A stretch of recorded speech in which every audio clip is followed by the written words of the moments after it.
joining, everybody. It's right around 7 o'clock. Really excited to have all of you here today for our Reducing Waste and Pollution by Transforming Our Economy with Nic Esposito. We're really happy to have him here with us presenting tonight. I just want to dive right in. Again, anyone just joined us, please introduce yourself in the chat box. Tell us about what you're excited about tonight. I want to introduce our Conservation Cafe and A&S for all of you who might not be familiar with us. It's our mission here with Audubon Naturalist Society to inspire residents of the greater DC area to appreciate, understand, and protect our natural environment through outdoor experiences, education, and advocacy. So these conservation cafes are one way to really open up that education side of it. And it's great to have them virtually so that everybody in the DC area doesn't have to all drive up to Chevy Chase where our headquarters is. And then our vision is to help create that larger and more diverse community of people who treasure our natural world and work to preserve it. And so we're glad to have you here learning along with us today. You can check us out at all of the various social media outlets here on Facebook and Instagram and Twitter. I want to introduce our speaker tonight, Nic Esposito. He's the Director of Policy Engagement with Circular Philadelphia. You know that from his title, but he has a lot more going on too. He's a writer, a publisher, a community activist, an urban farmer, and circular economy professional. Nic has served as the City of Philadelphia's Zero Waste and Litter Director and the East Kensington Neighbors Association President. And he's currently the Director of Policy Engagement for Circular Philadelphia and the Cities Strategist for the global litter intelligence company, Litterati. Nic also serves as the board president for the nonprofit bookstore and publishing company, The Head and the Hand, and is the co-manager for Emerald Street Community Farm in the Kensington neighbor of Philadelphia. So thank you so much, Nic. I'm going to hand it over to you right after I introduce the fact that I found out about Nic through learning about Kate Raworth's Donut Economics. If you haven't read Kate's book, really intriguing. And if you don't have time to read an entire book, this 11-minute video on donut economics is really intriguing. It's an interesting concept about how we can really thrive sustainably as a society, considering both the limits of our own planet and considering social boundaries. So with that introduction, I'll hand it over to Nic. Great. Thanks, Renee. It's really great to be here. I'm going to share my screen so we can get started. Sure everybody can see my screen? Yep. Awesome. Oh, go back. Actually, let me just center this a little bit more. There we go. We see the chrome of everything too. I don't know if there's a presentation mode or not. Yeah, let me get out of this real quick. Actually, yeah, let me change that real quick. There we go. Beautiful presentation. We're very proud of it. So I want everybody to see it. So yeah, thanks, Renee. Again, I feel like we've been talking for a long time, and I'm glad that I'm finally here at the Audubon Naturalist Society, the Conversation Cafe, and it's really great to be, speaking to people I would say of a like mind of mine. I've considered myself a naturalist as well, and again, this incredible gift that we have on this living on this planet, this beautiful planet that we have. I know we're going to talk a lot about the economy and like life on it, but what we can do all in service to protect it. I hope that comes through in this presentation. I just want to give kudos to everybody on this webinar who is wanting to do the same thing. So yeah, really excited to talk tonight. One thing I forgot that wasn't in my bio that I'm going to add more on the bio, but it is important, is I'm now also working at a really great media outlet in the city of Philadelphia called Grid Magazine. I'm going to reference them a little bit tonight and actually ask in a little bit Renee to put some stuff in the chat around Grid. Grid's been around for 12 years and has been covering Philadelphia's sustainability community since really the Office of Sustainability and the Green Works Plan, which is the master sustainability plan for the city of Philadelphia, was created. So it's a really exciting publication. It's an exciting opportunity, and it covers some of the great work that's happening in Philadelphia and a lot of what I'm going to talk about tonight. But I've also spent a lot of time in the Northern Virginia, DC, Maryland area, and I know all the great work that's going on down there. really hope that what kind of comes through from this presentation is applicable. I have a few slides at the end that, we'll talk about some things that you can do, the kind of, ideas from here, but I know there's a lot of really great work that's already happening down there. So I'd love to see how the connections happen and how they flourish and the concentric circles ripple out from there. So as Renee said in my bio, before I became started working with Circular Philadelphia and Grid Magazine and all I'm kind of doing in the private sector, I spent about 10 years in the public sector. I started off in the city of Philadelphia's government as the sustainability manager for the Parks and Recreation Department. I lasted there until about 2015 or 16.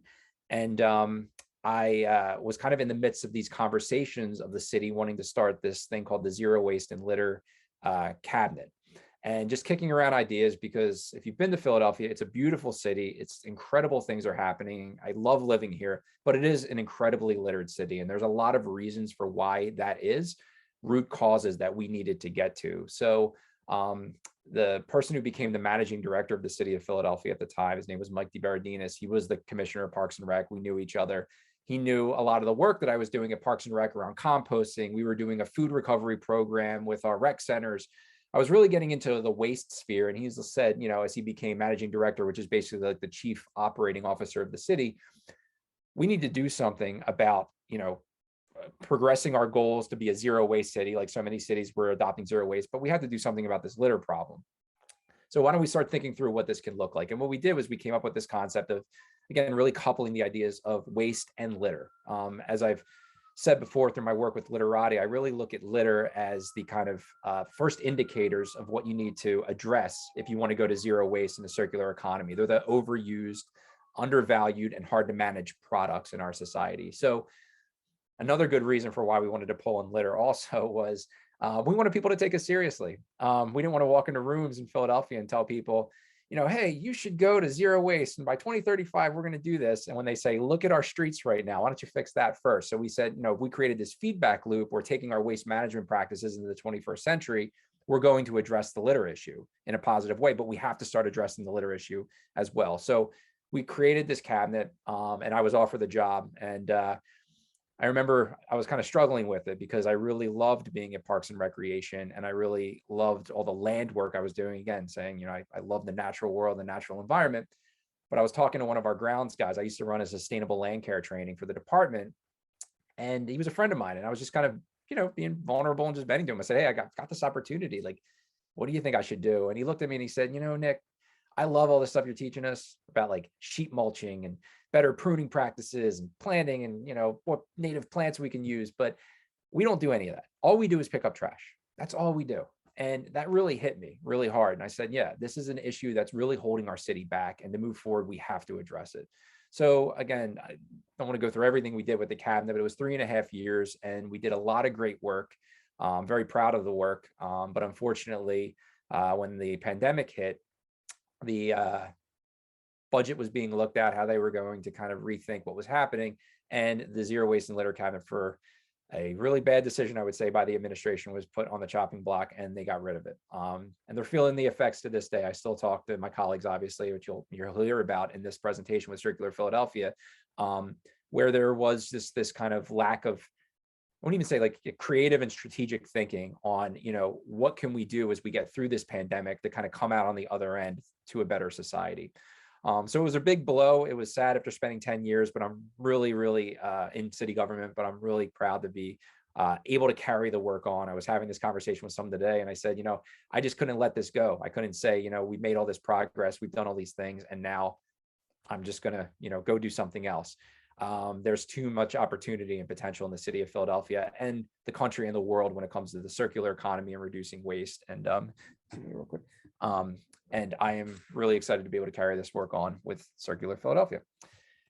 So before I even get into what Circular Philadelphia is, the way we always like to start these presentations off with is imagine a Philadelphia, or maybe just imagine a Northern Virginia or a DC or a Baltimore or a Maryland. Imagine the place that you live. Now imagine where instead of you're throwing things away, you're locally recycling these materials into fresh new raw materials to power a thriving regional economy. And Renee, you're going to love this. I'm going to use a lot of donut economics speak throughout this presentation. So that powerful, thriving economy that we are able to live on this planet by producing materials through the materials that we're already using.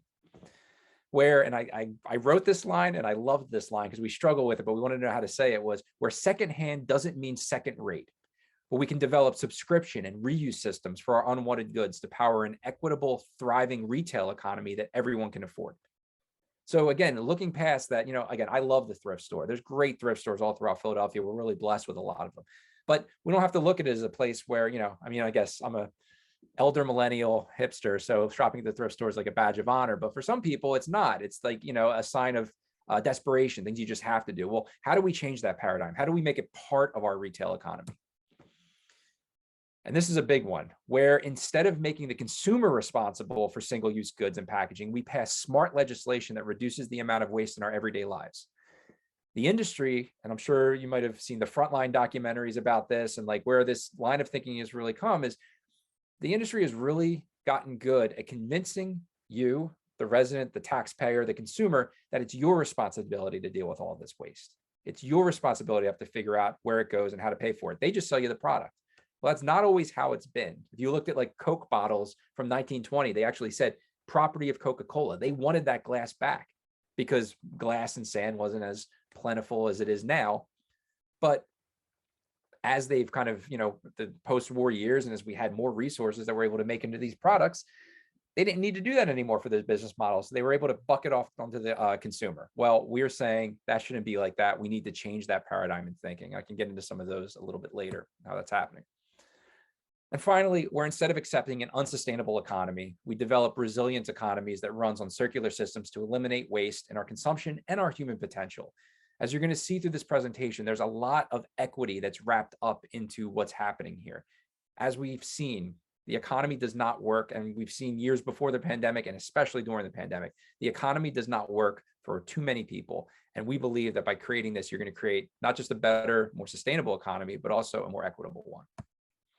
So that's the promise of the circular economy. That's the Philadelphia that we're imagining, and we hope you can imagine too, wherever you live. But what actually is the circular economy? How do we kind of break it down so you actually have the language for it? So what we say is, instead of this linear, and that's a big word that you'll hear a lot when you talk about circular economy, the kind of take, make, and trash system that defined industrialization of the 20th century. And I do want to pause there to say, there's a lot of great things that came with the industrialization of the 20th century. You could travel to Italy, right? Well, maybe not right now, but back in before the pandemic, it was a lot easier, but hopefully soon. You can travel all around this planet. You take indoor showers, Netflix got you through the pandemic to kind of entertain you as you sat in your bed when we couldn't leave our homes, right? There's a lot of great things that came with it, but what was the cost, right? These kind of internal and external costs that haven't really been realized. And as you see this graphic, the kind of take, the extraction, this extractive economy where we thought we could just keep pulling from this earth as much as we could, and then making all of these products and then throwing them in landfills. And, the check was never going to come due, and we were never going to have to pay for these decisions. Well, that's happening now in droves with everything that's happening with the New York Times just put, I think it was 193 different countries or whatever, of all of the different climate change effects that are happening in every country right now. Like, it is happening. Climate change is happening, and we have to change how we were doing things. So again, getting away from that extractive economy, moving to a circular economy that reuses materials as long as possible, designs out waste, and regenerates natural systems. So just to kind of frame this even more, I'm going to use an example that's kind of outside of the thinking, because I know you see the words waste, you see like consumption, you think of goods. But I'm going to take us to two examples. The first one, which was kind of crazy, you might have read about this during the pandemic, was this concept of ghost planes. I don't know if anybody's read about it, but when all of airline travel shut down, right? I mean, airline travel it's a miracle of just, human ingenuity that we can fly this many planes up in the sky and that there are so few, crashes and big events. But to do that, there's this crazy ballet that has to happen. There's these routes that need to stay clear. So they needed to keep flying planes just to keep the system humming, because they couldn't just shut it down and restart it. That's what they had to do because of how they hit to air travel.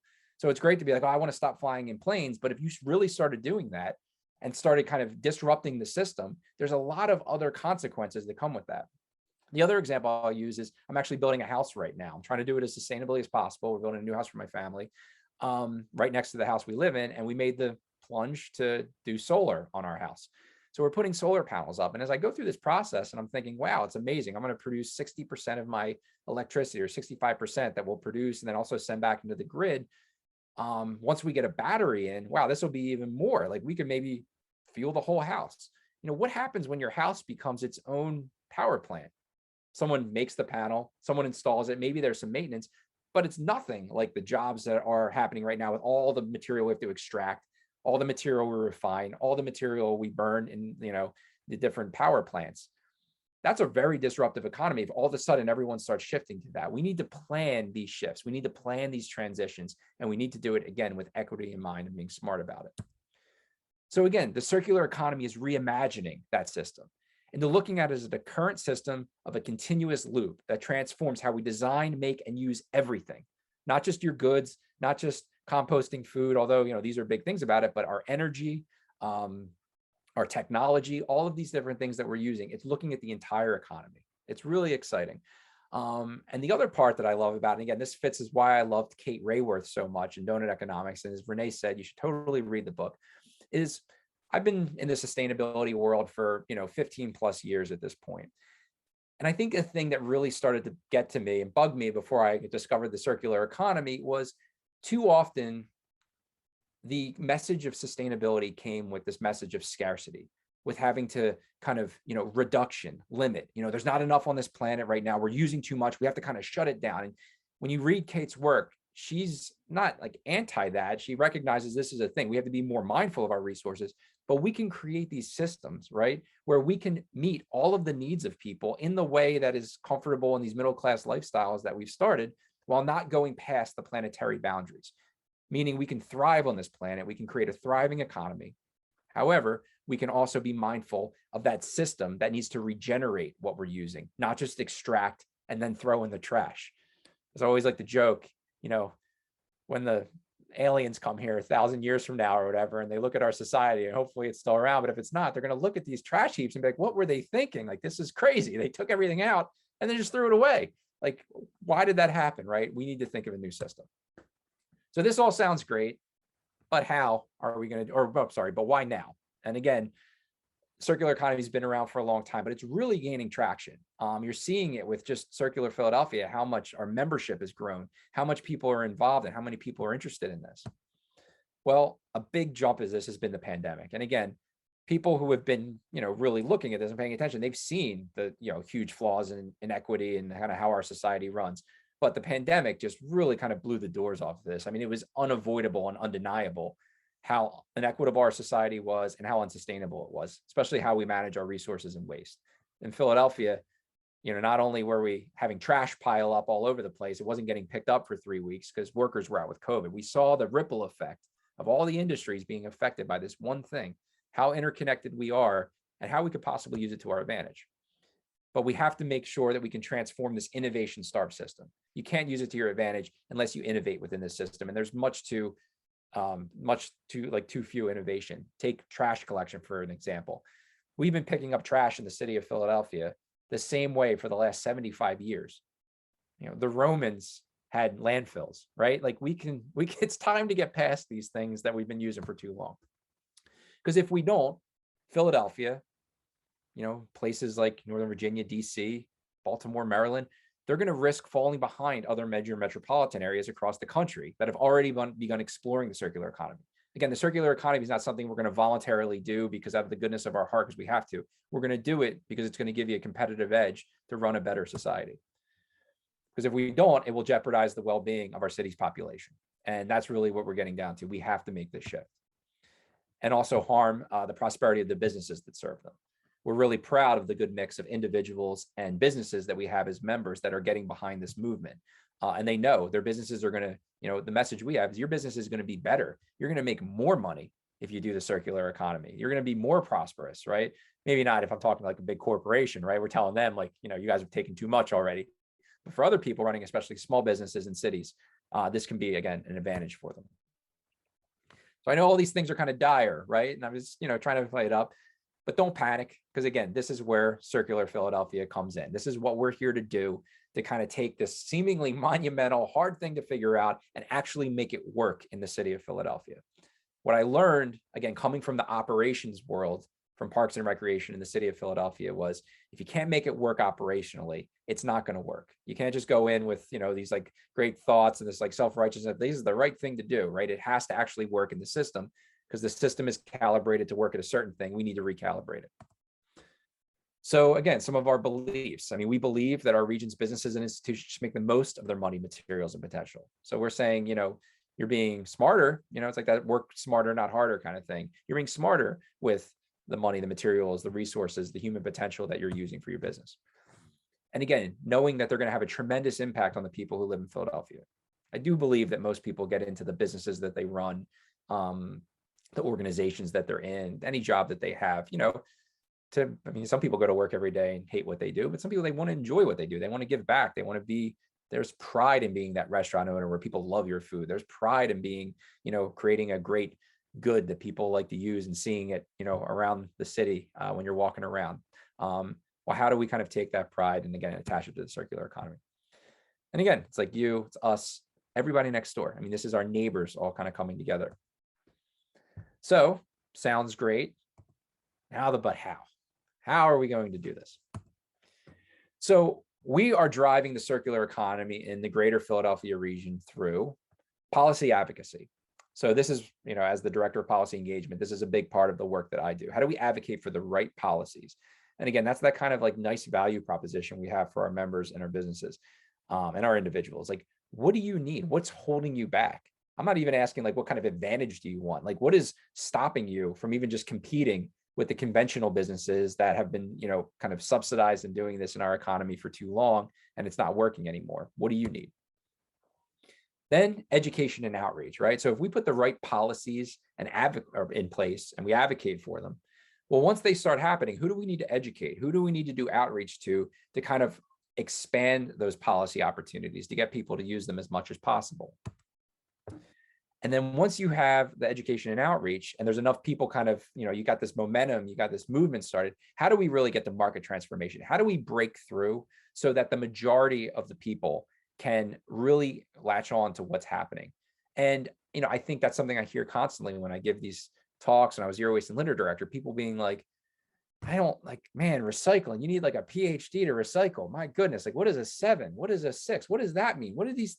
I don't know what goes in my bin. I'll say, my wife's downstairs with the kids right now. I was very unpopular in my house when I first became Zero Waste and Litter Director, because I was constantly the guy being like, that's not recyclable. You can't recycle that. Don't do that. And my wife was like, God. But now she asks me all the time, can I recycle this? What's, it's fun, do what you got to do. But, people shouldn't have to go too much out of their way. It should be built into the systems that they're using in their everyday life. I am weary of convenience culture. We shouldn't be doing everything so people don't have to think it all, but we should be setting up and designing systems that are user-friendly that people can use.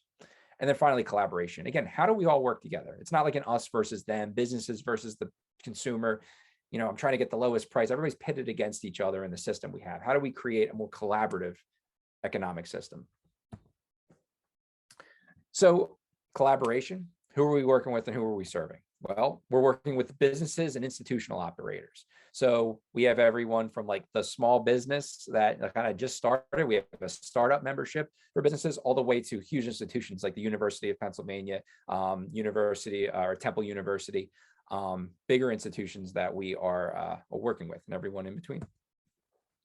Government and nonprofits. So I'm very, if you've seen some of my writing, I've been a bit of a critic of some of the things that have been going on of our government. I've written about it extensively, but also have maintained some really great relationships, many great relationships with my former colleagues in city government. And they're a big part, as you'll see in some of the examples I'll give you, of how we're driving this change forward. And our nonprofit sector. Again, the NGOs, the nonprofits that are helping subsidize some of the governments, we have a lot of those partners as well. Investors, right? Like, their investment has to change in general. I've been doing some research. I'm actually writing a paper or doing a toolkit right now on the just transition, this concept of like, how do you justly transition workers in society? If we get out, like I was saying before, if we all of a sudden everyone's using solar, well, where do those jobs go for everyone who's working at the oil refinery? What do people do? Like, how do we rethink about this?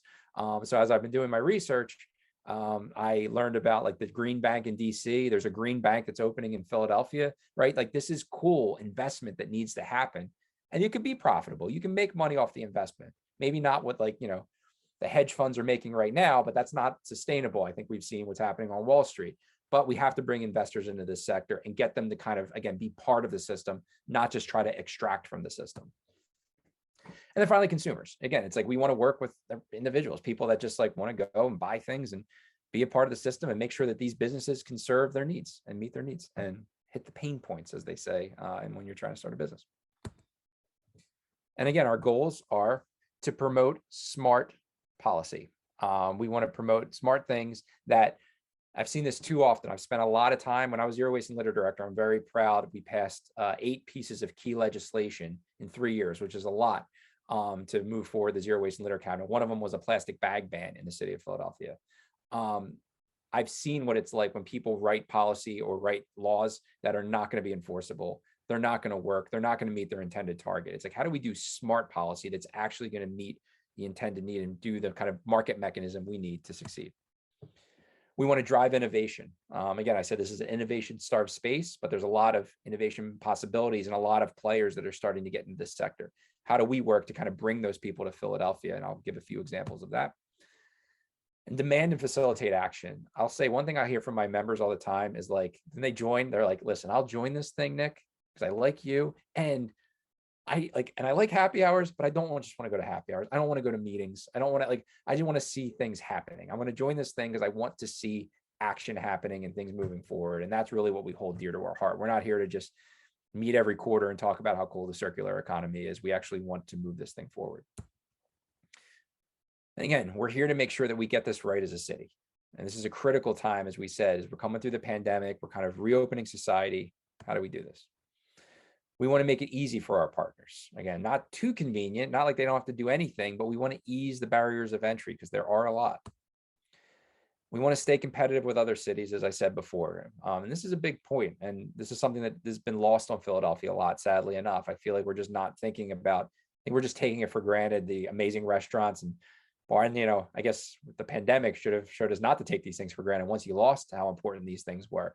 But there's so much more we need to promote our society and our city, and we need to stay competitive and entice new business owners to come here to Philly. Again, we want to attract more businesses. We need, as I'll talk about in a little bit, we have, or actually I'll say right now, you know, Philadelphia is one of the poorest large cities in the United States. We have a 25% poverty rate. It means 1 out of every 4 people live in a household that makes under $13,000.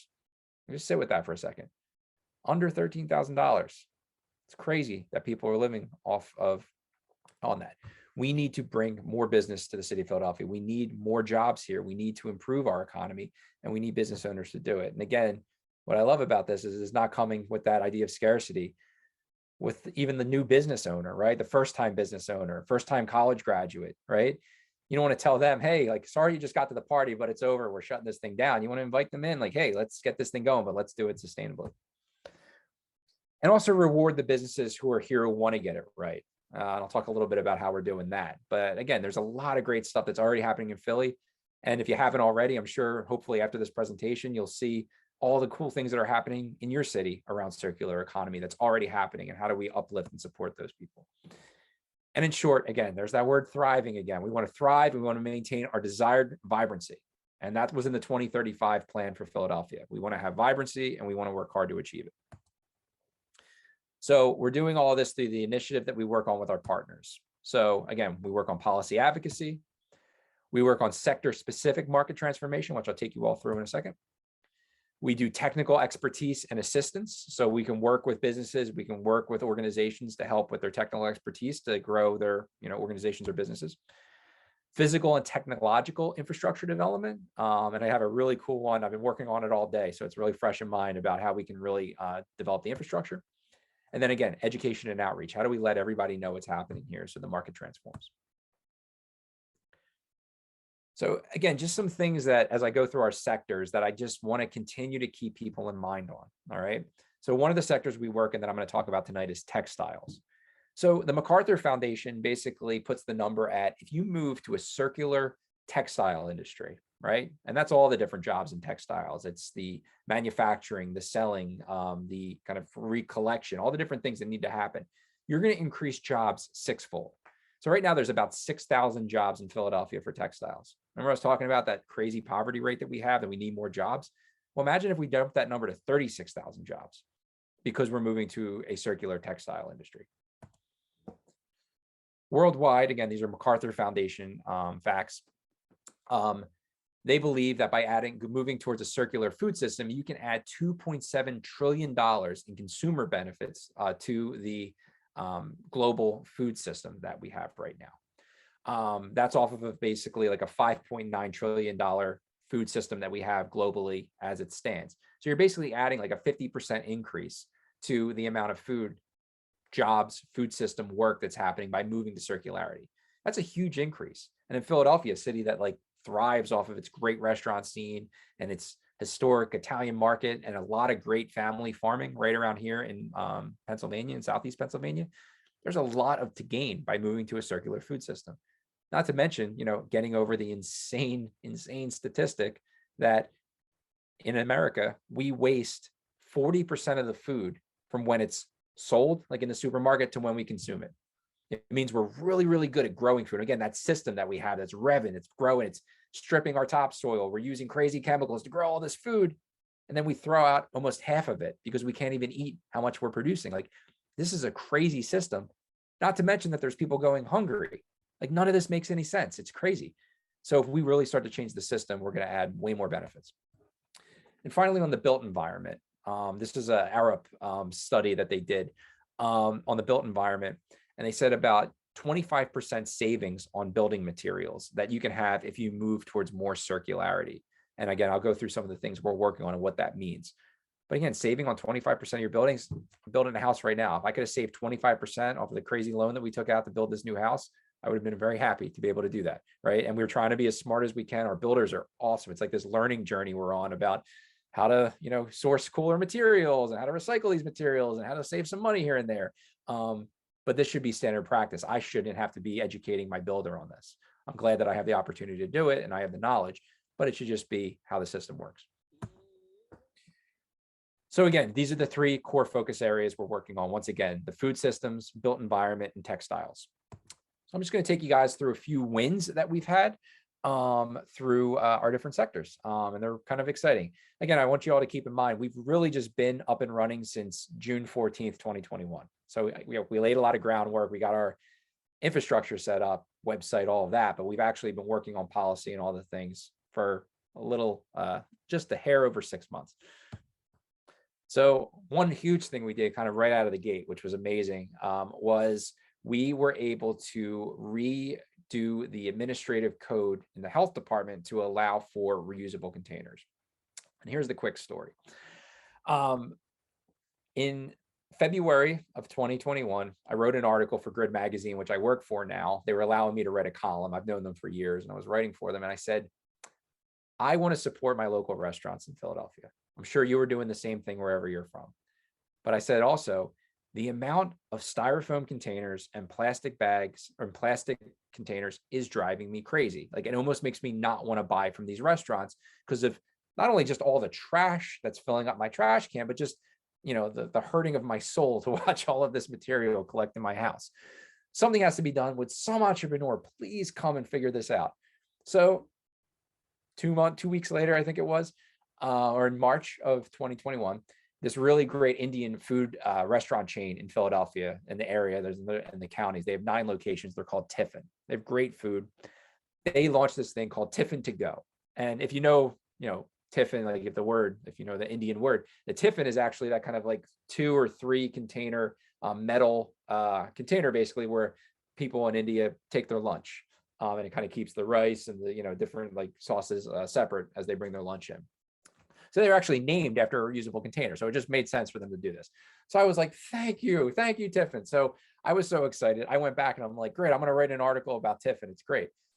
They just did this. They answered the call. So I went in and I started the article, and they launched on March 22nd. By April 1st, they had 1,000 containers in circulation. By April 15th, when I started writing the story, they had 4,000. By the end of the month, when I was about to go to print, I had my deadline, they got up to 8,000 in circulation. I mean, this is like exponential growth they have because so many people were feeling just like I was and wanted this to happen.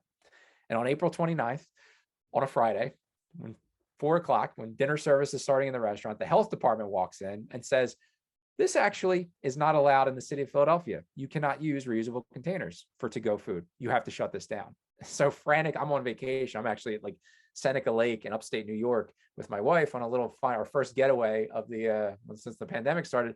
And Marianne from Tiffin is like, what do I do? She's freaking out. I'm like, all right. Again, that I worked for the city, and this is why I'm the director of policy here, is like, okay, I know who to call. This is who you need to call at the health department just to understand what's going on.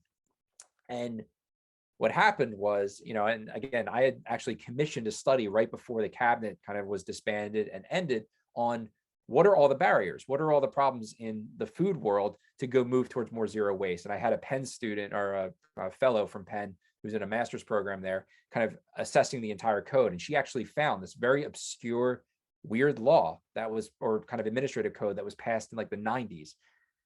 I didn't recognize that it was on there. I hadn't seen the report that was like fully done yet. So I finally sorted all this out and we realized, yes, there's this weird archaic code on there. So what do we do?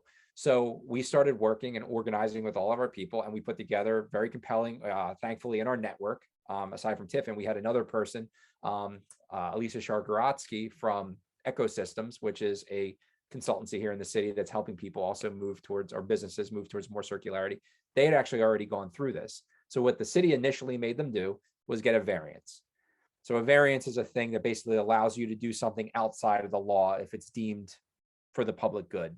Sometimes if you want to, build a little too tall for a building, but you're going to have some public housing, they'll give you a variance. Like if the community feels it's okay. So this was a variance saying, okay, you can use a reusable container in this one instance, but it cost Tiffin $255 to get the variance and all this paperwork. They were happy that they were able to do it, but they were like, you shouldn't have to do this. This is nuts. So we all worked together. We put together a compelling argument and, presentation and paper for the health department. They reviewed it and said, you were right. This is what FDA code is. It allows for reusable containers. State of PA code goes to the FDA code. We should be aligned with both of those codes. They were able then to redo the code and then make to-go containers completely legal by the law, by right, without having to get a variance. So that was a huge win. It took us like 2 or 3 months to get it done. But like, again, Tiffin and Ecosystems were able to say, yeah, it stinks that we had to pay the variance. We're not asking for a refund. We're just happy that moving forward, people can start to use these containers and solve this really bad problem. So that was super exciting that we were able to do that on August 25th. So that was the policy change, right? Our arc of change. We changed the policy. When we talk about a barrier, basically saying like, you can't do this main thing was a huge barrier. We pulled that barrier down. Then on August 25th, we had a webinar, had a bunch of restaurants on. We let them know that this is the new situation. You're allowed to do this. And now we have a working group that we're actually going to be working towards a larger kind of system and some hopefully entrepreneurs who it doesn't have to be like every restaurant by themselves has to figure out their own reusable container system. What if there was just larger systems that they can kind of tap into, just like they buy disposable containers from, they would, almost pay to license these reusable containers and then keep the circulation going through the city of Philadelphia. So as a consumer, you don't have to be like, oh, are these Tiffins or are these Ektas, another Indian restaurant, or are these Vientianes, this Vietnamese restaurant? You don't have to worry about that. You just put all the containers back into when they're all being used by the same people, just like everybody's using the same polystyrene products. So that's where we're going to in market transformation. But again, we had to get that policy change. That was a big one. A little one, again, these are the little things. And we tell our members, it's like, that's what we're here for. We're here to solve these little stupid problems that you have. So here's a little weird problem that we have. We have a pretty vibrant composting sector in Philadelphia. When I was Zero Waste and Litter Director, I actually worked. One thing we don't have in the state of PA, talking about a barrier, is an urban composting permit. It's really hard to get permitted as a composting facility. So right now there's all these kind of, against variance type, like temporary situations to allow composting operations to operate in the city of Philadelphia. We actually started when I was Zero Waste and Litter Director, and we're still supporting the project, a pilot site in the city through the Parks and Rec department of a large scale compost company with a great company called Bennett Compost. And this, I'm very proud of this. we basically created a barter contract where Bennett Compost gets to use this facility for free. They get to use all the utilities, and then they basically do compost pickups for our rec centers for free, and then provide a portion of the compost to our farm and ag programs at Parks and Rec for free. So it's this really cool exchange contract that we're trying to make more accessible. So now they're starting to, hopefully when this permit goes through, this will open the doors for way more composting and way more businesses. Again, growing opportunity for small businesses, entrepreneurs that we so desperately need in the city. But here's where smart policy goes wrong if it's not smart. There was a law that was put into place that was seemingly to help compost companies. And it said, if you have a dumpster outside of your restaurant or wherever you are, and you have food, you cannot put what we call like grindable, basically food scraps in a dumpster. They're going to attract rats. It's gross. Don't do that. You have to either get a composting contract or you have to get a garbage disposal. So garbage disposal are expensive. Nobody wants to do that after the fact. So a lot of businesses were like, great, Bennett Compost, their business like went up very well with these commercial contracts. But those unscrupulous people, there always are, always trying to get it. I always say, like, if people spent, amount of mental power doing the right thing, that they are doing the wrong thing, like this world would be such a different place. So they would call Bennett Compost, get a contract for a month, and then be like, thanks, pass their health inspection, and then call and cancel it. And Bennett was like, this is really hurting our business. I mean, it doesn't happen super often, but it's enough that it's like, we're banking on this money. And now and we don't want to create these really hard, deposits and like for our customers that are the good ones.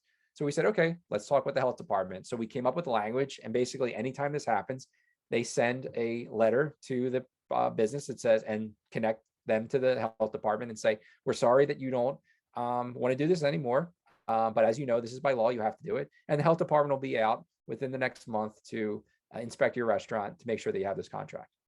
Now, no restaurant wants to hear that. That's like, hey, okay, I'll get the but again, it's just trying to safeguarding, stopping people from doing the wrong thing and having the right people connected and working collaboratively, that we can all work together to promote these industries. So we have many more things that we have on food systems. One thing that I really want to do for market transformation, I really want to work with this on our working group, is working towards I know some places have like a polystyrene ban, or even like single use to go food waste bans. Like we need something to kind of really get the kind of, industry kind of kicked into high gear. And now that we have composting more accessible in the city, now that we have to-go containers and the laws all sorted out, if we had that kind of market push to say, okay, you can't use the single use anymore because they're so detrimental to our environment, you have these other options, let's move towards that. That's one of the larger market transformation things that we are looking at. The built environment, again, and that includes everything like how we build, how we kind of demolish and take down, anything from buildings or structures or anything of that nature. So we're supporting the growth of deconstruction. So if you don't know what deconstruction is, it's basically a much more sustainable and safer way to demolish a building. So instead of just coming in with the crane and the wrecking ball and knocking the whole thing down, which in the city of Philadelphia is leading to actual houses collapsing, because a lot of times they're, digging too deep on a basement of a row home. And if you do that next to an existing house, the whole house can collapse. It's happened way too many times in the city, especially within the last year, during COVID, when there's still a building boom, and it's been harder for people to inspect. So deconstruction is basically kind of taking the building apart piece by piece. And when you do that, you can, one, just take all the amazing stuff. Again, we live in a very historic, it's a different conversation when we're talking about like West Coasters with these newer cities, but from Virginia to Philadelphia, I remember saying, I was talking to someone from Texas, and I was like, my house was built before your state was even a state. Like, we have these old buildings with this beautiful old growth pine and work in it. So one is just getting all that really beautiful old, like ornate, like the clawfoot tubs and the ornate railings that they used to have. But then there's also, like I said, those big boards, or there's flooring that could be pulled up, or there's brick, like old brick that can be, reclaimed. So we're lucky to have this really great organization in Philly called Philadelphia Community Corps, or and Philly Reclaim. And they are a workforce development program that teaches young people how to do deconstruction, and they bring it back to their warehouse called Philly Reclaim, and they sell it at a discounted rate, a lot of times fueling lower income developers who, instead of having to buy really expensive stuff from, some of the bigger showrooms, they can get this stuff that's actually, again, secondhand, but not second rate, and put it back into the houses that they're building. So we need a lot more to build this sector out. So this is a big focus of ours, and we're working to develop the regulations and legislation to help the deconstruction sector. One thing that we're looking to also do is a construction and demolition waste recycling law in the city of Philadelphia, saying you have to send this stuff to a recycler, not a landfill, because right now about 40% of stuff in landfills are construction debris. It should not be that way. You can recycle most of it. So we're working on that. And we're advocating for incentives, right? Like, we get the right policies, we get the right things, but we have to transform the market. We need the right incentives. And we're actually working with the American Institute of Architects right now, the Philadelphia chapter, to really educate architects as they're planning projects. Like, you can get in and do what's called like an interior demolition permit in the city of Philadelphia before you start doing your larger demo permits. So you can actually get a jump. Like, this is faster to do this. Like, we're actually looking, can you get like cheaper permits if you're doing deconstruction? How do you kind of get people to want to do the market force to do this? And then there's market transformation initiatives. One big one is we're trying to get the city to fund some publicly funded deconstruction projects with Philadelphia Community Corps. And we're working on that actively right now. And finally, textiles, where we're working. So in the textiles industry, we have started mapping textile reuse and recycling in the Philadelphia region.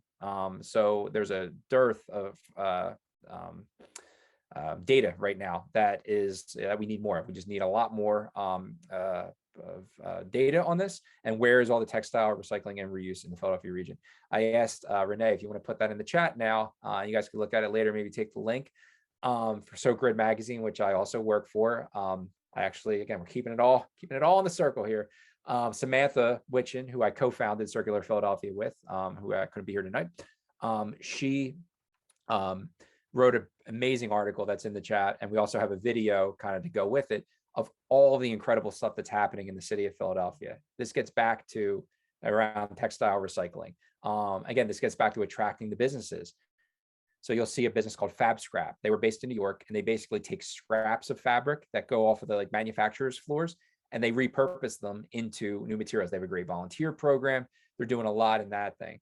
The big favorite, they basically recycle and then create underwear. They're an underwear company, but they're doing it through recycled goods. They came from New York. A lot of the fashion industry of New York is coming to Philadelphia with this kind of sustainability thing in mind, because they know that we're open for business to do this here. So it's really exciting. And that's some of the stuff that we're doing. So we're doing mapping, we're doing surveys to understand and get the data, and also really promoting what's already happening, because there's some really cool stuff that you can read in those articles.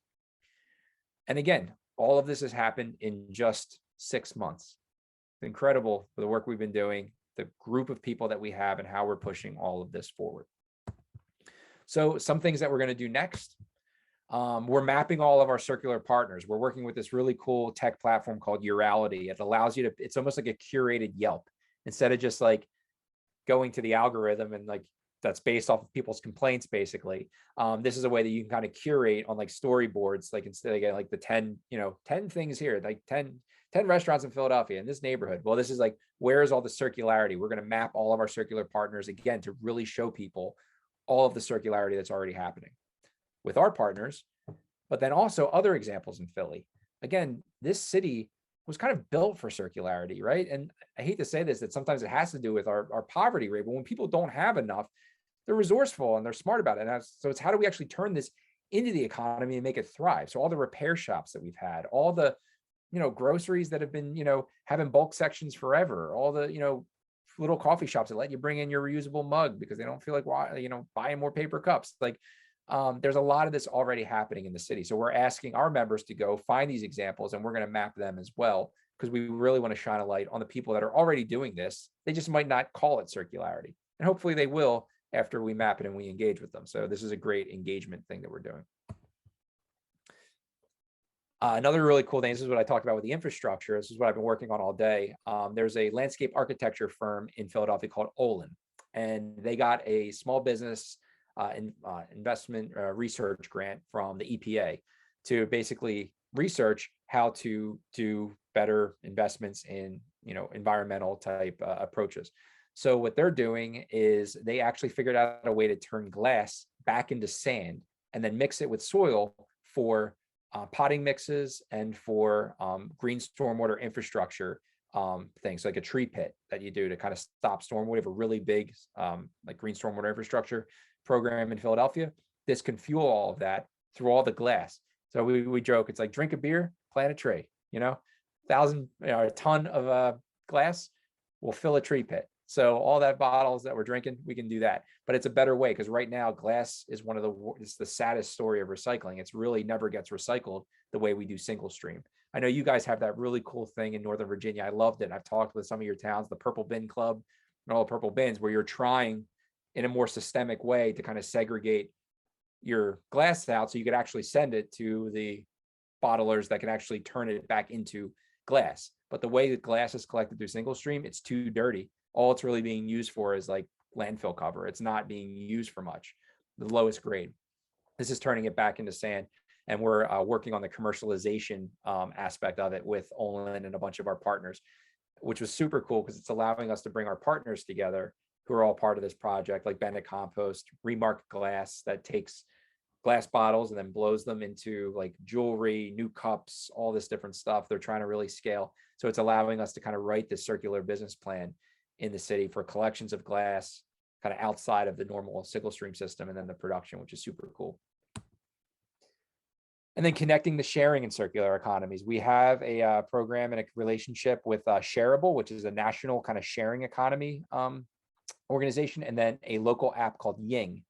So that, the sharing economy has been, co-opted by Airbnb and Uber about, sharing your car, but working for Uber sort of. This is more about how do we share our resources. So Ying is a platform that allows people to come together on a platform. It's basically time banking, and actually the woman who runs it, Carla Ballard, is a proud UVA graduate and did a lot of time in DC, in the DC area, learning a lot about skill sharing and time banking. So she basically created a tech platform that allows you to time bank, but you have digital tokens that soon there'll be like a blockchain aspect to it, where you'll be able to, have so many digital tokens and then say, hey, I need a web designer. Someone does some web work for you, you give them some tokens, and then someone else says, hey, I need your skill. And then you do that, and then you get some digital tokens, and it creates this kind of new tracking currency. Again, it's taking, like, time banks have been around forever, but this is kind of putting a digital spin on it to really, bring strangers together to keep them kind of connected and have honest transactions of the work that they do. And we think that circularity is in there. So we actually have this really cool thing called the Fixers Guild in Philly. They're a organization that fixes and repairs and teaches people how to do it to keep stuff out of the landfill. They're now on our platform, and we're all working together to have those kind of digital, token relationships happening when someone repairs something for you. And again, building this textile recycling infrastructure here in Philly. So I talked about the big favorite, Fab Scrap Retriever. This is awesome on demand. Like, basically you just schedule a pickup, they come, they pick up your clothes, take them away, and then go get them recycled right from your house. This on-demand textile pickup. And we're trying to really keep all these people, as you'll read in the article, connected and try to make this circle. And the final thing I'll say is activating vacant land for circular materials management. Philly has a lot of vacant land. We're an old industrial city. We lost more jobs in the 70s and 80s than the entire population of Pittsburgh for manufacturing. It's staggering, and it's left these huge holes in our city with, vacant land. So we're looking, how do we utilize this vacant land to actually do materials management? And that's actually part of the Olin project. We're going to work with Remark to probably use some vacant property to store glass and have people be able to drop their glass off whenever they need it.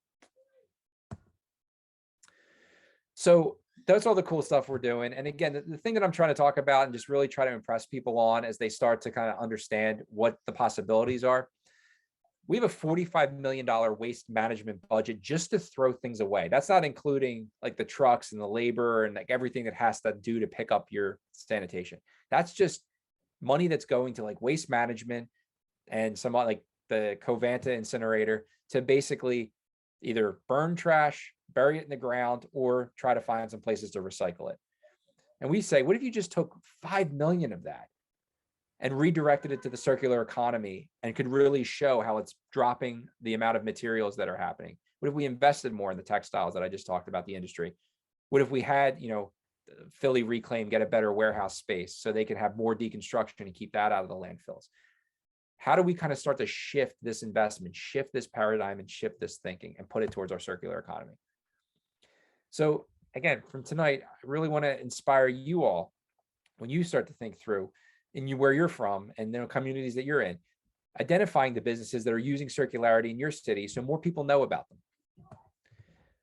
Using your collective voice to show circular businesses that they'll be supported in your city, right? So you know the people that are there, and to say, we're open for business. We want more of these businesses. Hey, restaurant, do some reusable containers. Here's a model in Philly. Check it out. There's other models all around the country. You can do this too.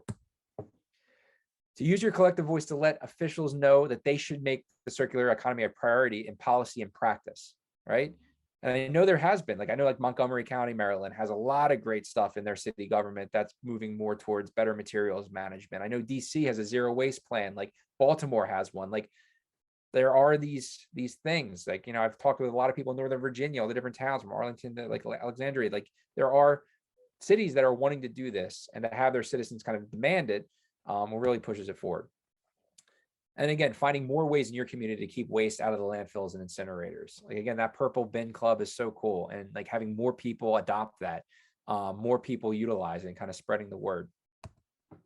Because if we work together, like I said, to kind of wrap this presentation up, if we build the circular economy, it is going to, in the 21st century, it's going to create jobs, which is super important, and good, sustainable jobs that will help people thrive and also let us live within planetary boundaries.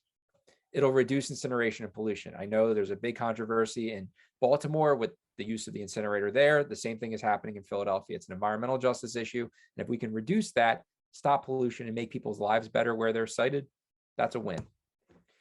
And increasing equity. Again, I can't stress this enough. Our economy, as I'm sure we can all agree, is just not equitable. It doesn't work for too many people. And this is one that you can create a better, smarter economy that will.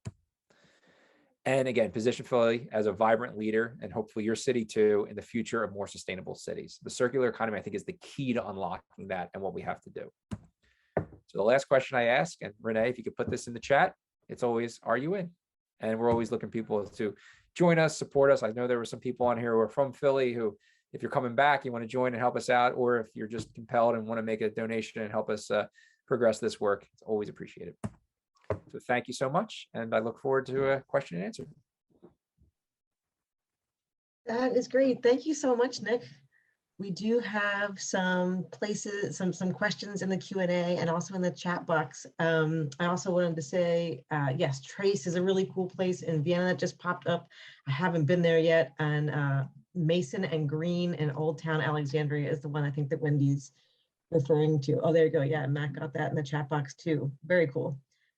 So the first Q&A question we have is from Matt Iden. Community, business, and local government leaders often need to be convinced of the financial merits of zero waste and new recycling policies.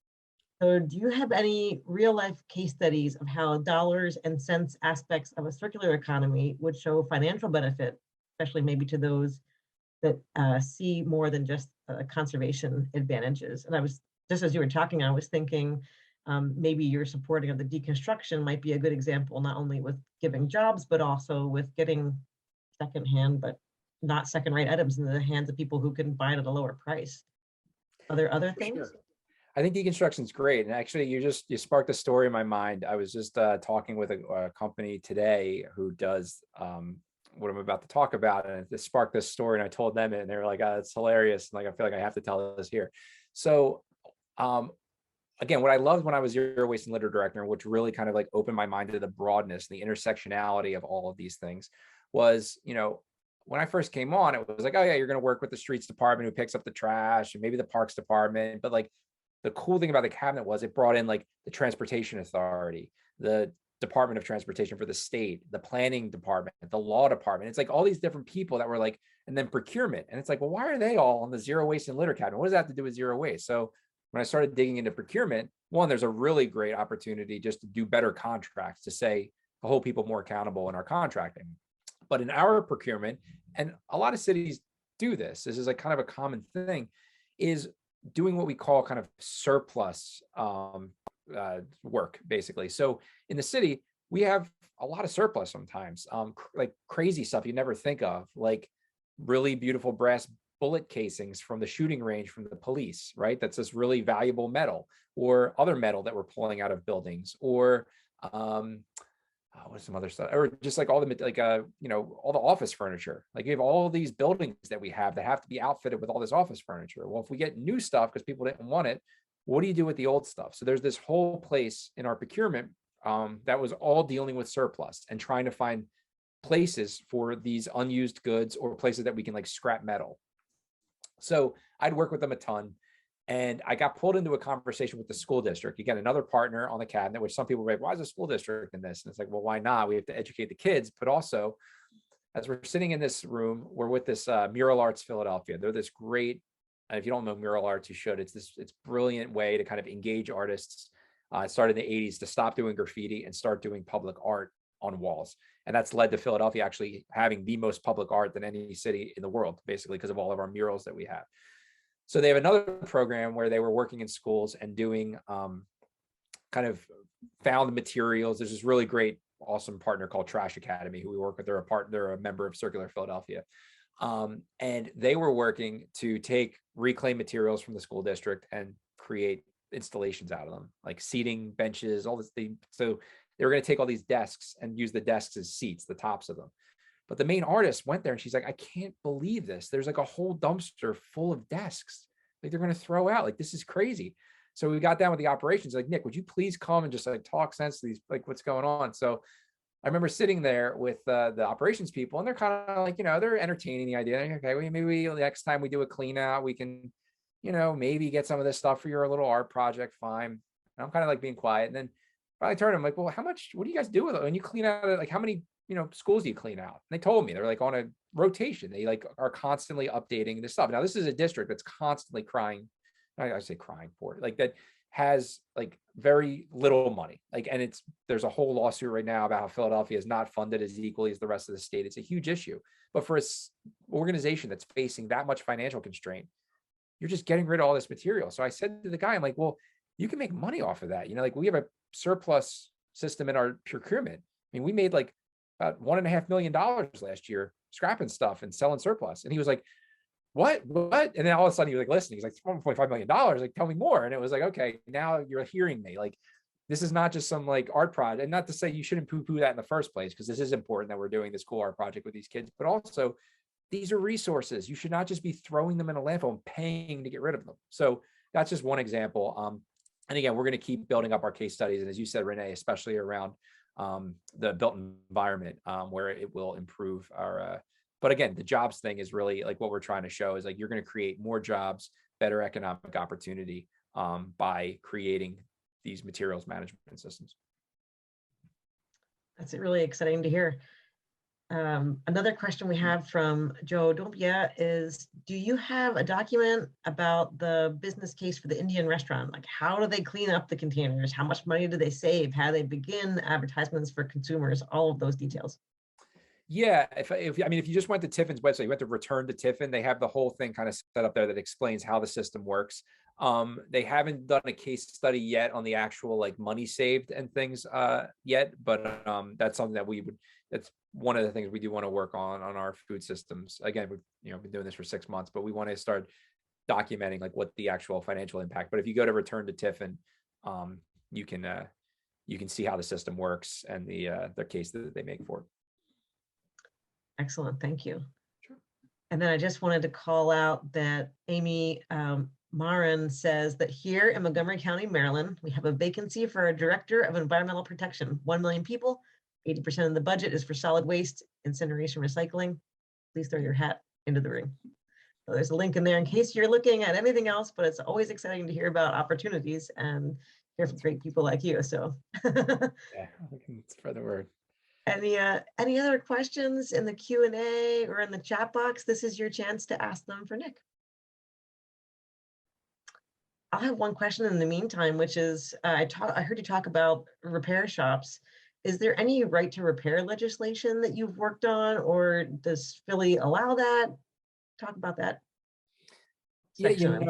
I'm glad you brought that up, and I mean, I should have expected that from you, Renee, because you're in depth on all this stuff. But that's something that when I was zero waste and litter, I was like sounding the alarm on that, because it's frightening. This, the IoT, the Internet of Things, like everything. Your toaster is going to be on the internet soon. Everything's going to be on the internet. But just look at what happens with this thing, your phone, right? Like, I got one of my best shops on Frankfurt Avenue where I live in the Fishtown neighborhood in Philly, is iFixit. My friend Eamon runs it. He's great. I buy all my refurb stuff from him. This thing breaks, he goes and fixes it. Now I tried bringing this to Apple and they could tell that someone else put a new screen on for me. They're not going to fix it. Like all of a sudden it's not in warranty. Like there's these really weird things that are built into the technology that we're using that basically says like, we're the only ones that can repair.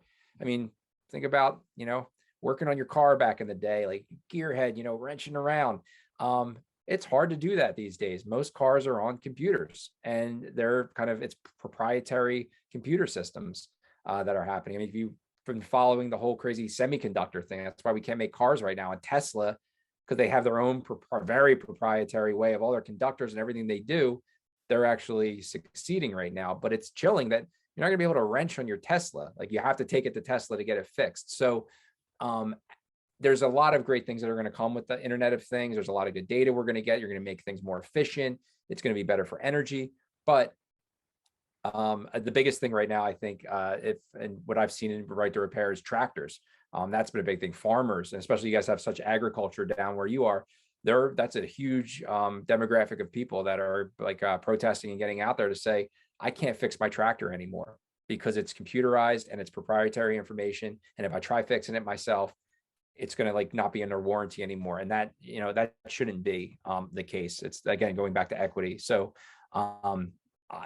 Philadelphia, again, with all the things we're trying to do, when I was like sounding the alarm on right to repair legislation, everyone's like, oh, let's focus on these things that are happening right now in the city. But it is something that's definitely on my mind and I keep bringing up, and hopefully policy we can work on one day.